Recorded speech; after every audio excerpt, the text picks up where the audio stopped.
Detox நேயர்களுக்கு வணக்கம். அதிமுகவில் நடக்கிற அமளி துமளிக்கும் சர்ச்சைகளுக்கும் இங்கே பஞ்சமே கிடையாது அப்படின்னு தான்.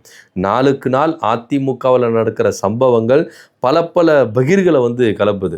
அதிமுக இருக்குமா இருக்காதா, அதிமுக சிறுமைப்படுத்தப்பட்டு விட்டதா அப்படின்ற பல கேள்விகளும் சந்தேகங்களும் இங்கே நம்மளுக்கு எழும்புறதை நம்ம இங்கே பார்க்குறோம். ஆனால் எப்படியா இருந்தாலும் எடப்பாடி பழனிசாமி அதிமுகவை தன்னுடைய கண்ட்ரோலில் வச்சிருக்கிறார். யார் எப்படி போனாலும் அதை பற்றி எனக்கு கவலை கிடையாது.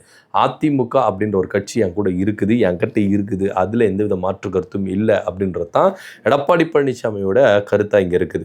ஸோ யார் என்னை விட்டு போனாலும் கவலை கிடையாது, எந்த மோதல் எங்கள் வெடித்தாலும் கவலை கிடையாது, எந்த சர்ச்சைகள் எங்கே கிளம்புனாலும் எனக்கு அதை பற்றி கவலை கிடையாது அப்படின்ற மாதிரி தான் எடப்பாடி பழனிசாமி இங்கே சைலண்ட்டாக போகிறாரா அப்படின்ற ஒரு கேள்வியும் இருக்குது. ஏன்னா எந்த ஒரு அதிரடியான முடிவும் எடுக்க மாட்டேங்கிறார். இப்போ நீங்கள் ஜெயலலிதா அவர்கள் இருக்கும் பொழுது இந்த மாதிரி ஒரு சின்ன விஷயம் எங்கன்னா ஒன்று நடந்துருச்சுன்னா உடனே ஆக்ஷன் தான். அவங்க யோசித்து பார்த்துருக்க மாட்டாங்க. இப்போ நீங்கள் அண்ணன் ஜெயக்குமார் அவர்கள்லாம் எடுத்துக்கலாம், சபாநாயகராக இருந்தார். அவர் நைட்டு போனார், காலையில் பார்த்தா அவர் சபாநாயகர் பதவியே கிடையாது. ஸோ இது போல் பலருக்கும் நடந்திருக்கு. அமைச்சரவையில் இடம்பெற்றிருப்பாங்க, காலையிலேருந்து பார்த்தா அவங்க அமைச்சர் பதவியில் இருக்க மாட்டாங்க. இல்லாட்டி அவங்க செக்ரட்டரியேட்லேருந்து வீட்டுக்கு போயிருப்பாங்க, பாதி வழியில் போகும்போது அமைச்சர் பதவியிலேருந்து நீக்கிடுவாங்க.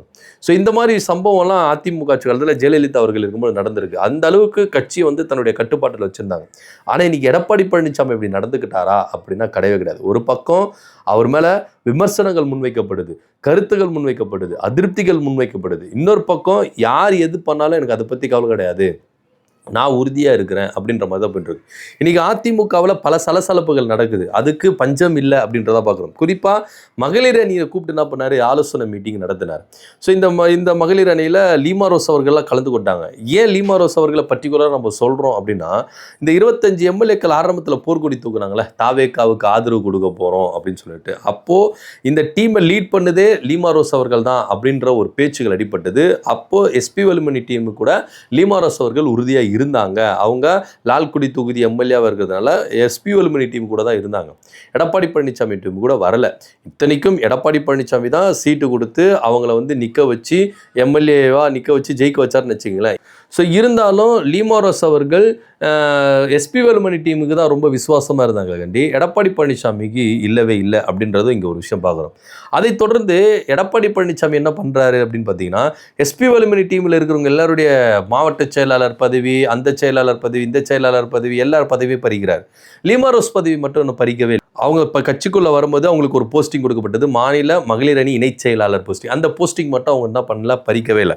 ஸோ இப்படியா இருக்கும்பொழுது அதுக்கப்புறம் இங்கே லீமா ரோஸ் அவருடைய நகர்வு என்னவாகுது அப்படின்னு பார்த்தீங்கன்னா, எடப்பாடி பழனிசாமிக்கு ஆதரவான நிலைமைக்கு வராங்க. எடப்பாடி பழனிசாமி கூட்டம் நடத்தினா அங்கே போய் கலந்துக்கிறாங்க, அவருக்கு ஆதரவான கருத்து சொல்கிறாங்க. இந்த மாதிரி விஷயங்கள் அவங்க என்ன பண்ணுறாங்க, இங்கே மாற்றிக்கிட்டே வராங்க. அப்படி இருக்கும்போது மகளிர் அணி சார்பாக கூட்டங்கள் நடத்தப்பட்டது, ஆலோசனை கூட்டத்தில். இந்த கூட்டத்தில் அவங்க கலந்துக்கிட்டு அவங்க தரப்பு வாதத்தை முன்வைக்கும் பொழுது ஒரு வார்த்தையை விட்டுடுறாங்க. இது பார்த்திங்கன்னா தொண்டர்கள் மத்தியில் சரி, மற்ற மகளிர் அணி மத்தியில் சரி, ஒரு பெரிய சர்ச்சையை கலப்புது, ஒரு மோதலை வெடிக்குது, ஒரு அதிருப்தியை கலப்புது. ஏன்னா அதிமுகவில் இருக்கிறவங்க முன்னாள் முதலமைச்சர் ஜெயலலிதா அவர்களை எந்த ரேஞ்சில் வச்சு பார்க்குறாங்க அப்படின்றது நம்மளுக்கு எல்லாருக்குமே தெரியும். நீங்கள் அடிமட்ட தொண்டர்கள் கட்டையும் போய் கேட்டு பாருங்கள், உண்மையான தீவிர விசுவாசிகள் இருப்பாங்களே அவங்க கிட்ட போய் கேட்டு பாருங்கள், மேல்மட்டத்தில் இருக்கிற நிர்வாகிகளை கொண்டு போய் கேட்டுப்பாங்க ஜெயலலிதா அவர்களை எந்த இடத்துல அவங்க வச்சு பார்க்குறாங்க அப்படின்னு சொல்லிட்டு. இன்னும் சொல்ல போனால் அவங்கள அம்மா அம்மா அம்மா அப்படின்னு தான் அழைப்பாங்க. அதிமுகவுடைய ரத்தம் அதுதான் கூப்பிடும் அப்படின்றத எந்த இது மாற்று கருத்து இல்லை. சட்டமன்றத்துக்குள்ளே என்ன சொல்லுவாங்கன்னா, மாண்புமிகு அம்மா அப்படின்னு தான் சொல்லுவாங்க. மாண்புமிகு முதலமைச்சர் அம்மா அப்படின்லாம் சொல்ல மாட்டாங்க. மாண்புமிகு முதலமைச்சர் அப்படின்னு சொல்ல மாட்டாங்க, மாண்புமிகு அம்மா அப்படின்ற மாதிரி தான் சொல்லுவாங்க. அந்த மாதிரி எல்லாருமே அப்படி தான் சொல்லுவாங்க. நீங்கள் அதிமுகவில் இருக்கிறவங்க எல்லாருமே அப்படி தான் சொல்லுவாங்க. அப்படி பேச்சுவாக்கில் வரும்போது லீமா ரோஸ் அவர்கள் என்ன சொல்கிறாங்க அப்படின்னா, ஜெயலலிதா அம்மையார் அப்படின்ற மாதிரி சொல்லிடுறாங்க. இது ஒரு வகையில் அதிமுகவில் இருக்கிறவங்களுக்கு, அதாவது மகளிர் அணியில் இருக்கிறவங்களுக்கு, அடிமட்ட தொண்டர்களுக்கு, அந்த அதிமுக ரத்தத்திலே ஊர்னவங்களுக்கு என்ன வருதுன்னா, ஜெயலலிதாவை தரகுறவாக பேசிட்டாங்க, அவமதிச்சிட்டாங்க அப்படின்ற ரேஞ்சுக்கு ஃபீல் பண்ண ஆரம்பிச்சிட்டாங்க. ஏன்னா இப்போ நீங்கள் அம்மையார் அப்படின்னு சொன்னாங்கன்னா அது மாற்று கட்சியினராக தான் இருப்பாங்க, அவங்க அதிமுக காரங்களாக இருப்பாங்க மாட்டாங்க. ஏன்னா அதிமுகவில் இருக்கிறவன் ஜெயலலிதாவை ஒருபோதும் பேர் சொல்லி கூட மாட்டான், அம்மையாருன்னு சொல்ல மாட்டான், அம்மான்னு தான் சொல்லுவான். இவங்க யார் இது மாதிரி சொல்கிறதுக்கு அப்படின்னு சொல்லிட்டு மற்ற மகளிர் அணியினர் என்ன பண்ணாங்க, அட்டாக் பண்ண ஆரம்பிக்கிறாங்க.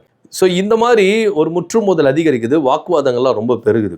இது வேற லெவலுக்கு மாறிடக்கூடாது அப்படின்னு சொல்லிட்டு குறுக்கில் வராரு கேபி முனுசாமி அவர்கள். அவர் என்ன பண்ணுறாருன்னா, ஏங்க அவங்க வந்து நேற்று வந்தவங்க கட்சிக்கு, அவங்களுக்கு என்னங்க தெரியும்? அவங்க கிட்ட போயிட்டு நீங்கள் மல்லு கட்டுறீங்க. இப்போ இதுவே நான் சொல்லியிருந்தேன்னா ஓகே, நீங்கள் பரவாயில்ல என்கிட்ட வரலாம். அவங்க நேற்று தானே வந்தாங்க. நம்முடைய கட்சி செயல் திட்டங்கள், நம்முடைய தலைவர்களை பற்றி அவங்களுக்கு அவ்வளோ தெரியாது. இதுக்கப்புறம் தானே வந்துடுறாங்க, கற்றுப்பாங்க.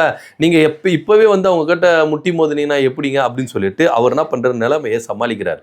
ஸோ இதனால் பல பேர் என்ன பண்ணுறாங்க, ஆமாங்க அவங்க நேற்று தான் நாங்கள் வந்தாங்க, அவங்களுக்கு என்னங்க தெரியும் அப்படின்னு ரேஞ்சுக்கு யோசிக்க ஆரம்பித்து என்ன பண்ணுறாங்கன்னா சமாதான போக்கில் போகிறாங்க. ஸோ இப்போ லீமா ரோஸ் அவர்கள் ஜெயலலிதாவை அவமதித்தாங்களா இல்லையா அப்படின்னா, அவங்கள பொறுத்த வரைக்கும் அவமதிச்சிட்டாருங்க. எங்களை பொறுத்த வரைக்கும் அது வந்து ஒரு நார்மலான இது. நான் போகிற போக்கில் ஜெயலலிதா அம்மையார் தானே சொன்னேன், பேரை கூட சொல்ல ஜெயலலிதான்னு சொன்னா இல்லையா, ஜெயலலிதா அம்மையார் தானே சொன்னேன், இது ஏன் உங்களுக்கு கோவம் வருது அப்படின்னு சொல்லிட்டு லீமா ரோஸ் தரப்புல இருந்து இங்க வந்து என்ன பண்றாங்க, வாதத்தை முன்வைக்கிறாங்க. ஸோ எப்படியா இருந்தாலும் அதிமுகவில் இருக்கிறவங்க எல்லாருமே ஜெயலலிதா அவர்களை அம்மா அம்மா அம்மான்னு சொல்லி தான் அழைத்திருக்கிறாங்க. அப்படிதான் வழக்கம்.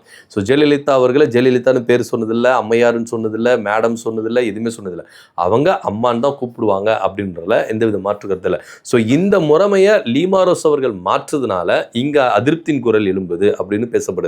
இன்னொரு வகையில் என்ன சொல்றாங்க அப்படின்னு பார்த்தீங்கன்னா, லீமா ரோஸ் அவர்கள் ஆல்ரெடி எஸ்பி வேலுமணி, அதாவது துரோகி கூட போயிட்டு வந்தவங்க, இவங்களும் ஒரு வகையில் ஒரு துரோகி தான்.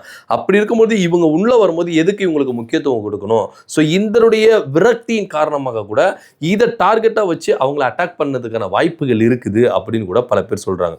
ஸோ எதுவாக இருந்தாலும் லீமா ரோஸ் அவர்கள் எஸ்பி வேலுமணி டீமுக்கு போனாங்க, போகாமலாம் இல்லை. ஆனால் திரும்பவும் எடப்பாடி பழனிசாமி கூட தான் அவங்க இருக்கிறாங்க, எடப்பாடி பழனிசாமி டீம் கூட தான் அவங்க செயல்படுறாங்க அப்படின்றதுல எந்த வித மாற்று கருத்தும் இல்லை. ஸோ வாய் தவறி சொல்லிட்டாங்கப்பா, இதுக்கெல்லாம் இவ்வளோ பெரிய கலவரம் பண்ணணுமா அப்படின்னு தான் அதிமுகவினுடைய பல நிர்வாகிகள் என்ன பண்ணுறாங்க, கருத்துக்கள் தெரிவித்துட்டு வராங்க. இப்போ இந்த டைமில் இது ரொம்ப முக்கியமா, கட்சியை எப்படி பலப்படுத்தணும், அடுத்த கட்ட லெவலுக்கு எப்படி போகணும், இதை பாருங்க அப்படின்னு சொல்லிட்டு பல பேர் என்ன பண்ணுறாங்க, இங்கே மனசை தேத்திக்கிட்டு கட்சியை அடுத்த லெவலுக்கு கொண்டு வரணும் அப்படின்னு சொல்லிட்டு ஆலோசனை சொல்கிறாங்க. ஸோ ஒரு வகையில் லீமா ரோஸ் அவர்கள் ஜெயலலிதா அவர்களை தரக்குறைவாக பேசினாரா அப்படின்னா ஆம் பேசியிருக்கிறார் அப்படின்னு தான் ஒரு சிலர் வந்து என்ன பண்ணுறாங்க, கருத்து சொல்கிறாங்க. என்னதான் இருந்தாலும் அவங்க வாய் தவறி சொல்லிட்டாங்க, இதுக்கு அவங்க மனசும் வருத்தப்பட்டுட்டாங்க. கேபி முனுசாமி அவர்கள் ஊடால வந்து என்ன பண்ணிட்டாரு, விளக்கங்களும் கொடுத்துட்டாரு, ஏன் சொன்னாங்க, எதுக்கு சொன்னாங்க அப்படின்றத அவங்க என்ன பண்ணாங்க, ஊடால வந்து வாய் தவறி சொல்றது இல்லையா, இதெல்லாம் ஒரு பெரிய விஷயமா, எல்லாரும் தான் தவறுவாங்க, எல்லாம் அப்படியே அக்யூரேட்டா எல்லாமே சொல்லிட முடியுமா, அவங்க வாய் தவறி சொல்லிட்டாங்க, ஸோ இதை பெருசுப்படுத்த வேண்டாம் அப்படின்னு சொல்லிட்டு லீமா ரோஸ் தரப்பிலிருந்தும் இங்க வந்து மன்னிப்புகள் கேட்கப்பட்டது.